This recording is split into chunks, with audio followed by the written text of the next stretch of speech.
markale kulanti ismaqal wanaagsan saaxiibayaal maanta casharkeena waxaan ku qaadanaynaa shaqo raadin ama shaqo baaris jumlada ah ama ereyo vocabulary ah oo aad si fiican u hadli kartid marka shaqo dalbanaysid ama shaqo raadinaysid. marka asbuucyadii hore la soo dhaafay waxaan soo qaadanay xirfadaha shaqooyinka iyo magacyada shaqooyinka oo kala gedisan. marka waxaa jira ballan qaad inaan sameyno ama aan suubino hal cashar oo ku saabsan sida shaqo loo raadsado. marka casharkii baan maanta waxa weeye hadaa la ku idmayo aan idiin soo gudbinaynaa marka waan socono saaxiibayaal. Anasitis ergazias job search shaqo raadin ama shaqo baaris.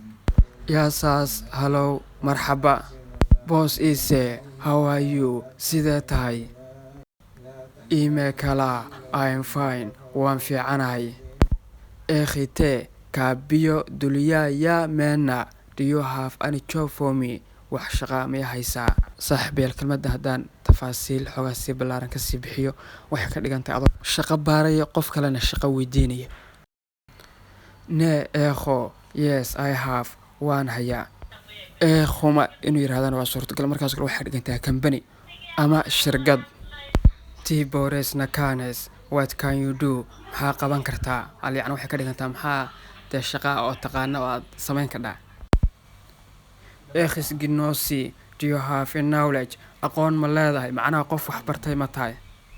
labadaas su'aalood oo u dambeeya waxaa la weydiinayaa qofkii shaqo raadiska ahaa oo macnaha hadalka weli waxaa wata qofkii shaqada la weydiistay. Okay markaan hadalka waxaa qaadanaya qofkii shaqo raadiska ahaa marka waxa la yiri maxaa qaadan kartaa aqoon ma leedahay waa tiliso yiri marka wuxuu leeyahay asna okay then eekho ginosi no I don't have a knowledge maya malihi aqoon.